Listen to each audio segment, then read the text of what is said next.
സങ്കല്പിച്ചു നോക്കൂ. നിങ്ങളും പിന്നെ നിങ്ങളുടെ ലക്ഷക്കണക്കിന് സുഹൃത്തുക്കളും ചേർന്ന് വർഷങ്ങളായി വലിയൊരു ഭണ്ഡാരത്തിൽ എങ്ങനെ വളരെ ചെറിയ തുകകൾ നിക്ഷേപിക്കുന്നു എന്ന് കരുതുക. ഒരു വലിയ കുടുക്ക പോലെ. അതെ, കൃത്യമായി പറഞ്ഞാൽ അത് തന്നെ. അപ്പോ പ്രായമാകുമ്പോൾ എല്ലാവർക്കും അതിൽ നിന്ന് തുല്യമായൊരു ചെറിയ സാമ്പത്തിക സഹായം ജീവിതാവസാനം വരെ കിട്ടുമെന്നതാണ് ഈ കൂട്ടായ്മയുടെ ഒരു ഉറപ്പ്.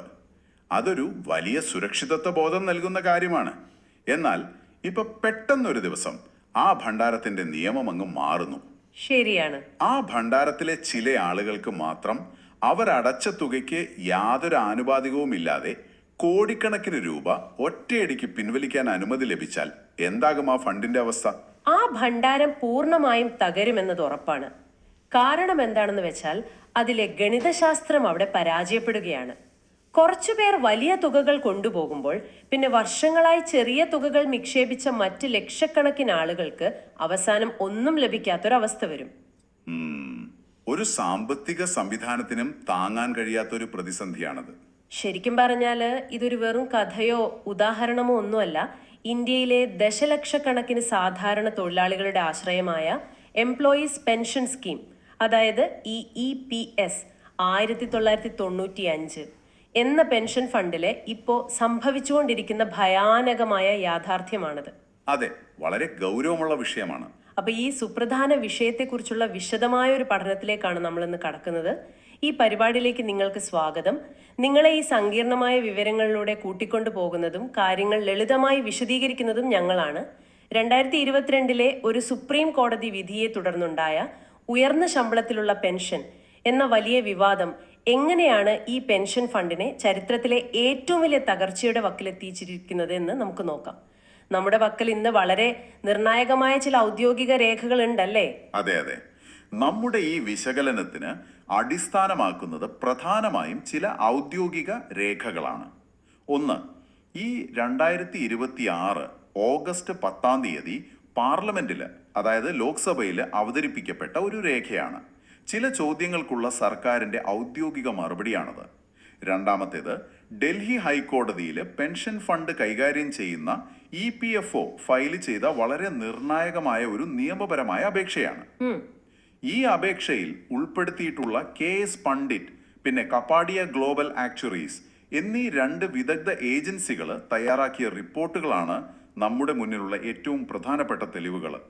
ഈ റിപ്പോർട്ടുകളിലെ കണക്കുകൾ അക്ഷരാർത്ഥത്തിൽ ആരെയും ഞെട്ടിക്കുന്നതാണ്. നല്ല ഉദ്ദേശത്തോടെ തുടങ്ങിയ ഒരു പെൻഷൻ പദ്ധതി എങ്ങനെയാണിപ്പോ ഗണിതശാസ്ത്രപരമായി ഒരു വലിയ സാമ്പത്തിക പ്രതിസന്ധിയിലേക്ക് നീങ്ങുന്നതും സാധാരണ തൊഴിലാളികളായ നിങ്ങളുടെയൊക്കെ ഭാവിയെ ഇത് എങ്ങനെ ബാധിക്കുന്നു എന്നും ലളിതമായി മനസ്സിലാക്കുക എന്നതാണ് നമ്മുടെ ഇന്നത്തെ ലക്ഷ്യം. ഇതിലേതെങ്കിലും ഒരു പക്ഷം പിടിക്കാൻ നമ്മളില്ല. തൊഴിലാളികളുടെ അവകാശങ്ങളും മറുഭാഗത്ത് ഫണ്ടിന്റെ ഗണിതശാസ്ത്രപരമായ യാഥാർത്ഥ്യവും നമ്മൾ ഒരുപോലെ പരിശോധിക്കുന്നു. തീർച്ചയായും. അപ്പോ ഈ വലിയ സാമ്പത്തിക പ്രതിസന്ധിയെക്കുറിച്ച് മനസ്സിലാക്കുന്നതിന് മുൻപ് ഈ പെൻഷൻ ഫണ്ട് യഥാർത്ഥത്തിൽ എങ്ങനെയാണ് പ്രവർത്തിക്കുന്നത് എന്ന് നോക്കാം. എന്താണ് ഈ പഴയ പെൻഷൻ പദ്ധതി? സാമ്പത്തിക ശാസ്ത്രത്തിൽ ഇതിനെ ഡിഫൈൻഡ് കോൺട്രിബ്യൂഷൻ ഡിഫൈൻഡ് ബെനിഫിറ്റ് പദ്ധതി എന്നാണ് വിളിക്കുന്നത്. അതായത് നമ്മൾ ഫണ്ടിലേക്ക് എത്ര തുക അടയ്ക്കുന്നു എന്നതും വിരമിക്കുമ്പോൾ നമുക്ക് എത്ര തുക തിരികെ ലഭിക്കുമെന്നതും മുൻകൂട്ടി കൃത്യമായി തീരുമാനിക്കപ്പെട്ട ഒന്നാണ്. ഓ, മുൻകൂട്ടി തീരുമാനിച്ചതാണോ? അതെ.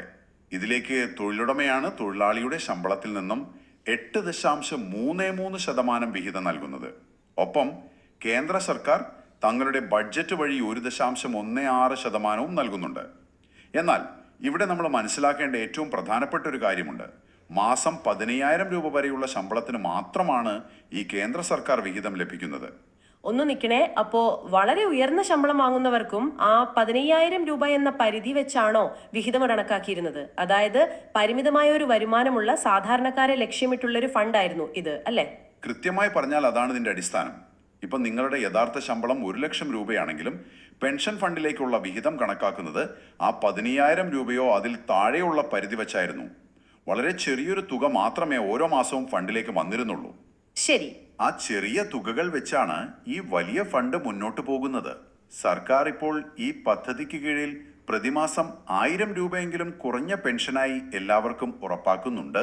2026 മാർച്ച് വരെയുള്ള ഔദ്യോഗിക കണക്കനുസരിച്ച് നോക്കിയാൽ 85,84,604 പെൻഷൻകാർ നിലവിൽ ഈ പദ്ധതിയിലുണ്ട്. 85 ലക്ഷത്തോളം പേർ, വളരെ വലിയൊരു സംഖ്യയാണത്. അതെ, ഇതുവരെ 15,819 കോടി രൂപ പെൻഷനായി വിതരണം ചെയ്തു കഴിഞ്ഞു. ഇപ്പോൾ ഈ പഴയ പദ്ധതിക്ക് പകരം EPS 2026 എന്ന പുതിയ പദ്ധതി നിലവിൽ വന്നിട്ടുണ്ടെങ്കിലും പഴയ ആളുകളുടെ ബാധ്യതകൾ ഇപ്പോഴും തുടരുകയാണ്. ഓക്കെ, അപ്പൊ നമുക്ക് കാര്യങ്ങൾ ഒന്നുകൂടി ലളിതമാക്കാം. നമ്മൾ ആദ്യം പറഞ്ഞ ആ ഭണ്ഡാരത്തിന്റെ ഉദാഹരണത്തിലേക്ക് തന്നെ വരാം. ലക്ഷക്കണക്കിന് ആളുകൾ വളരെ ചെറിയൊരു തുക അതിൽ സ്ഥിരമായി നിക്ഷേപിച്ചു പോന്നു. ആ ചെറിയ തുകകൾ ചേർന്ന് വലിയൊരു സംഖ്യയായി ഫണ്ടിൽ കിടപ്പുണ്ട്. എന്നാൽ ഈ പ്രതിസന്ധിയുടെ തുടക്കം എവിടെ നിന്നാണ്? എങ്ങനെയാണ് ഈ നിയമങ്ങൾ പെട്ടെന്ന് മാറിയത്? ആ നിയമം മാറുന്നത് 2022 നവംബർ 4 വന്ന ഒരു സുപ്രധാന സുപ്രീം കോടതി വിധിയിൽ നിന്നാണ്. തൊഴിലാളികൾക്ക് അവരുടെ യഥാർത്ഥ ഉയർന്ന ശമ്പളത്തിന് ആനുപാതികമായി പെൻഷൻ നൽകാൻ ആ വിധിയിലൂടെ തീരുമാനമായി. അതായത് ആ പഴയ പരിധി ഇല്ലാതായി. അതെ, 15,000 രൂപ എന്ന ആ പരിധി മാറി. ഇപ്പോൾ 1 ലക്ഷമോ 2 ലക്ഷമോ ഒക്കെ ശമ്പളം വാങ്ങിയിരുന്നവർക്ക് അതിന് ആനുപാതികമായി വലിയ തുക പെൻഷനായി ലഭിക്കാൻ ഒരു അവസരമൊരുങ്ങി. വർഷങ്ങളായി 1000-ഓ 2000-ഓ രൂപ മാത്രം കുറഞ്ഞ പെൻഷൻ വാങ്ങിയിരുന്നവർക്ക് ഇതൊരു വലിയ ആശ്വാസമായിരുന്നു. ഇതിനകം 1,49,806 പേർക്ക് ഉയർന്ന പെൻഷനുള്ള ഓർഡറുകൾ നൽകി കഴിഞ്ഞു. അത് കേൾക്കുമ്പോൾ വളരെ ന്യായമായൊരു കാര്യമായി തോന്നാം. ഉയർന്ന ശമ്പളം വാങ്ങിയവർക്ക് ഉയർന്ന പെൻഷൻ ലഭിക്കുന്നത് സ്വാഭാവികമല്ലേ? ഒറ്റ നോട്ടത്തിൽ അത് ന്യായമാണ്. എന്നാൽ യഥാർത്ഥ പ്രശ്നം തുടങ്ങുന്നത് ഇവിടെയല്ല. ഇതിനായി അപേക്ഷിച്ചവരിൽ ഏകദേശം 5,35,862 അപേക്ഷകൾ EPFO ഒറ്റയടിക്ക് നിരസിച്ചു എന്നതാണ് ഏറ്റവും വലിയ വിവാദം. 5.5 ലക്ഷത്തോളം അപേക്ഷകൾ, അത് വളരെ വലിയൊരു സംഖ്യയാണല്ലോ.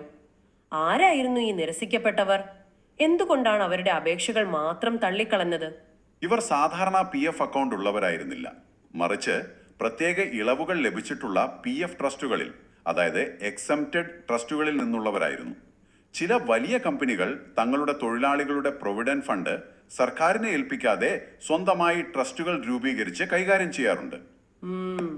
ഇത്തരം കമ്പനികളിലെ തൊഴിലാളികളുടെ അപേക്ഷകളാണ് വലിയ തോതിൽ നിരസിക്കപ്പെട്ടത്.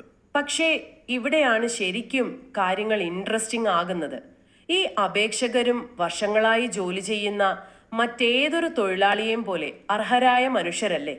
അവർക്ക് അർഹതപ്പെട്ട ഉയർന്ന പെൻഷൻ നൽകുന്നതിനു പകരം അധികൃതർ എന്തിനാണ് ഇവർക്കെതിരെ ഡൽഹി ഹൈക്കോടതിയിൽ ഇത്ര ശക്തമായി നിയമപോരാട്ടം നടത്തുന്നത്? അതിനൊരു കാരണമുണ്ട്. ഈ തൊഴിലാളികൾ ജോലി ചെയ്തിരുന്ന കമ്പനികളുടെ സ്വന്തം ട്രസ്റ്റുകളുടെ നിയമപ്രകാരം നമ്മൾ നേരത്തെ പറഞ്ഞ ആ നിശ്ചിത പരിധിക്ക് മുകളിലുള്ള ശമ്പളത്തിൽ നിന്ന് പെൻഷൻ ഫണ്ടിലേക്ക് വിഹിതം നൽകാൻ പാടില്ലായിരുന്നു. തങ്ങളുടെ ട്രസ്റ്റിന്റെ നിയമത്തിൽ തന്നെ ഉയർന്ന വിഹിതം അടക്കുന്നതിന് വിലക്കുള്ളപ്പോൾ അവർക്ക് എങ്ങനെ ഉയർന്ന പെൻഷൻ നൽകാൻ കഴിയും എന്നാണ് അധികൃതർ കോടതിയിൽ ചോദിക്കുന്നത്. ആഹാ, അപ്പോ അവരാ പണം അടച്ചിട്ടില്ല. അതെ, മുൻകാലങ്ങളിൽ ഈ നിയമം കർശനമായി പാലിച്ചതുകൊണ്ട് അവർ ഉയർന്ന വിഹിതം അടച്ചിട്ടില്ല. അടയ്ക്കാത്ത പണത്തിന് എങ്ങനെ ആനുകൂല്യം നൽകും എന്നാണ് ചോദ്യം. ഇത് കേവലം തൊഴിലാളികളുടെ അർഹതയുടെ മാത്രം പ്രശ്നമല്ല, മറിച്ച് ഫണ്ടിന്റെ നിലനിൽപ്പിന്റെയും അതിലെ സങ്കീർണമായ ഗണിതശാസ്ത്രത്തിന്റെയും പ്രശ്നമാണെന്ന് ഡൽഹി ഹൈക്കോടതിയിൽ സമർപ്പിച്ച റിപ്പോർട്ടുകൾ പരിശോധിച്ചാൽ നിങ്ങൾക്ക് മനസ്സിലാകും. ഇവിടെയാണ് കാര്യങ്ങൾ ശരിക്കും ഗൗരവമാകുന്നത്. അർഹതയുടെ പ്രശ്നമല്ല, വികാരം കൊണ്ടല്ല, കണക്കുകൾ കൊണ്ടാണ് പെൻഷൻ ഫണ്ട് സംസാരിക്കുന്നത്. ആ കണക്കുകൾ എന്താണെന്ന് നമുക്ക് വിശദമായി നോക്കാം. നമ്മുടെ സ്രോതസ്സുകളിലുള്ള ആ 2 പഠന റിപ്പോർട്ടുകൾ ഇതേക്കുറിച്ചാണ് പറയുന്നത്, അല്ലേ? എന്താണ് ഈ ആക്ച്വറിയൽ റിപ്പോർട്ടുകൾ? ഭാവിയിലെ സാമ്പത്തിക ബാധ്യതകൾ ശാസ്ത്രീയമായി കണക്കാക്കുന്ന വിദഗ്ധരെയാണ് ആക്ച്വറികൾ എന്ന് വിളിക്കുന്നത്. ഒരു ഫണ്ടിലേക്ക് എത്ര പണം വരും, എത്ര പണം പുറത്തേക്ക് പോകും എന്നൊക്കെ കണക്കാക്കുന്നതാണ് ഇവരുടെ ജോലി. ആദ്യം KA പണ്ഡിറ്റ് തയ്യാറാക്കിയ റിപ്പോർട്ട് നോക്കാം. അവർ വെറും 3,15,000 ആളുകളുടെ ഡേറ്റ മാത്രമാണ് പരിശോധിച്ചത്. ഭാവിയിൽ ശമ്പളത്തിൽ പ്രതിവർഷം 12% വർധനവുണ്ടാകും എന്ന് കണക്കാക്കിയാൽ ഈ 3 ലക്ഷം ആളുകൾക്ക് ഉയർന്ന പെൻഷൻ നൽകാൻ വേണ്ടി മാത്രം ഭാവിയിൽ 78,501 കോടി രൂപ ഫണ്ടിൽ നിന്ന് പുറത്തേക്ക് പോകും എന്നവർ കണ്ടെത്തി. 80,000 കോടിയോളം രൂപ, അത് വെറും 3 ലക്ഷത്തോളം പേർക്ക് വേണ്ടി മാത്രം.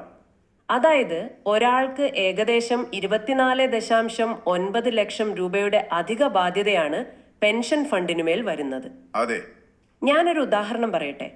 നിങ്ങളൊരു 10 രൂപ കൊടുത്ത് ഒരു കടയിൽ നിന്ന് ഒരു ചായ വാങ്ങാൻ പോകുന്നു എന്ന് കരുതുക.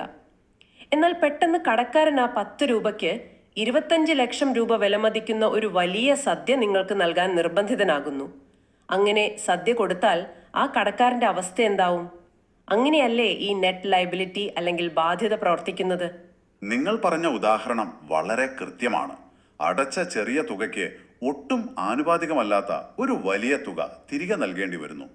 രണ്ടാമത്തെ റിപ്പോർട്ടായ കപ്പാഡിയ ഗ്ലോബൽ ആക്ച്വറീസ് തയ്യാറാക്കിയ 24ാമത്തെ വാർഷിക മൂല്യനിർണ്ണയ റിപ്പോർട്ടും പറയുന്നത് ഇതുതന്നെയാണ്. അതിലെന്താണ് പറയുന്നത്? ഇതിനകം അംഗീകരിച്ച അപേക്ഷകൾ വെച്ച് നോക്കിയാൽ ഒരാൾക്ക് 28 ലക്ഷം രൂപയുടെ അധിക ബാധ്യത വരും. ഇനി ലഭിച്ച മുഴുവൻ അപേക്ഷകളും പരിഗണിച്ചാൽ ഒരാൾക്ക് ശരാശരി 26.5 ലക്ഷം രൂപയുടെ അധിക ബാധ്യതയാണ് കണക്കാക്കുന്നത്. ഒരാൾക്ക് ഈ പറഞ്ഞ പോലെ 25 ലക്ഷം രൂപയുടെ സദ്യ നൽകിയാൽ ആ കടക്കാരൻ ഒരുപക്ഷെ താങ്ങാൻ കഴിഞ്ഞിരിക്കും. എന്നാൽ 5.5 ലക്ഷം പേർ ഒരുമിച്ച് വന്ന് 25 ലക്ഷം രൂപയുടെ സദ്യ ചോദിച്ചാൽ ആ കട എന്നേക്കുമായി പൂട്ടേണ്ടി വരും. ഇതാണ് നമ്മുടെ പെൻഷൻ ഫണ്ടിന്റെ ഇപ്പോഴത്തെ യഥാർത്ഥ അവസ്ഥ. ഭയാനകമായ അവസ്ഥ. ഈ ഫണ്ടിന്റെ തകർച്ചയിലുള്ള സാധ്യതകൾ നമുക്കൊന്ന് വിശദമായി പരിശോധിക്കാം. ഈ ഒരു ഡൂംസ്ഡേ സിനാരിയോയിലെ ആ കണക്കുകൾ കേട്ടാൽ ആരും ശരിക്കും ഞെട്ടിപ്പോകും. നിലവിൽ അംഗീകരിക്കപ്പെട്ടവർക്ക് പെൻഷൻ കൊടുക്കാൻ തന്നെ വലിയൊരു തുക വേണ്ടിവരില്ലേ? അതെ, നിലവിൽ EPFO അംഗീകരിച്ച 4,34,295 അപേക്ഷകൾക്ക് വേണ്ടി മാത്രം 1,08,637 കോടി രൂപ ഫണ്ടിൽ നിന്ന് കണ്ടെത്തേണ്ടി വരും. അത്രയും വലിയ തുക നൽകാൻ നിലവിൽ ഫണ്ടിൽ എത്ര രൂപ ബാക്കിയുണ്ട്? കപ്പാഡിയ റിപ്പോർട്ട് പ്രകാരം നിലവിൽ പെൻഷൻ ഫണ്ടിൽ ബാക്കിയുള്ളത് 1,28,828 കോടി രൂപയാണ്.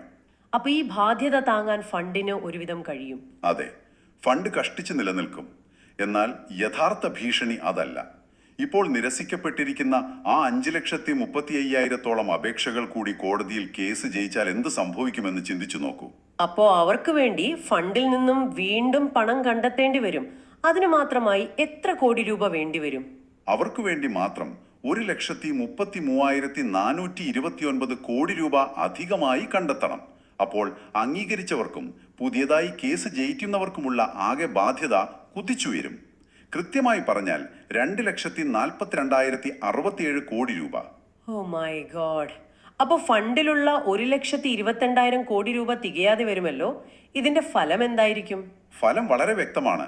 പെൻഷൻ ഫണ്ട് 1,13,238 കോടി രൂപയുടെ വലിയൊരു കടക്കണിയിലേക്ക്, അതായത് ഡെഫിസിറ്റിലേക്ക് വീഴും.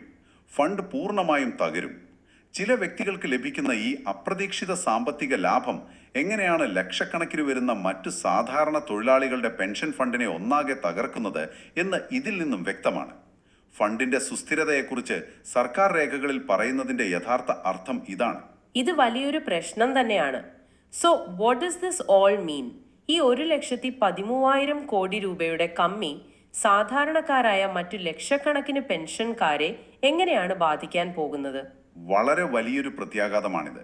ഫണ്ടിൽ പണമില്ലാതാകുമ്പോൾ പ്രതിമാസം ലഭിക്കുന്ന ആ 1,000-ഓ 2,000-ഓ രൂപ മാത്രം ആശ്രയിച്ച് ജീവിക്കുന്ന ലക്ഷക്കണക്കിന് സാധാരണക്കാരുടെ പെൻഷൻ പൂർണ്ണമായും മുടങ്ങാൻ സാധ്യതയുണ്ട്.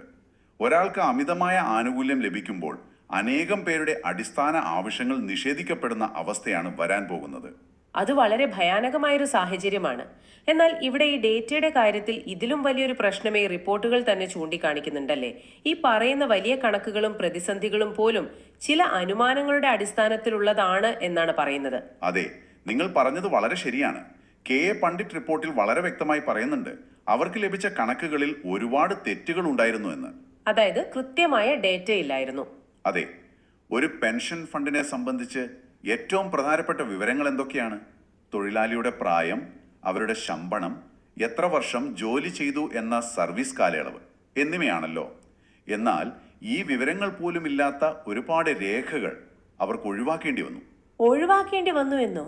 അതെ, ഏകദേശം 71,000-ഓളം ജോലി ചെയ്യുന്ന ആക്റ്റീവ് മെമ്പർമാരെയും 23,000-ഓളം പെൻഷൻകാരെയും ഡാറ്റയിലെ പ്രശ്നങ്ങൾ കാരണം അവർക്ക് കണക്കെടുപ്പിൽ നിന്ന് തന്നെ മാറ്റിവെക്കേണ്ടി വന്നു. രണ്ടാമത്തെ കപ്പാഡിയ റിപ്പോർട്ടും ഈ വിവരങ്ങളുടെ അപര്യാപ്തത എടുത്തു കാണിക്കുന്നുണ്ട്.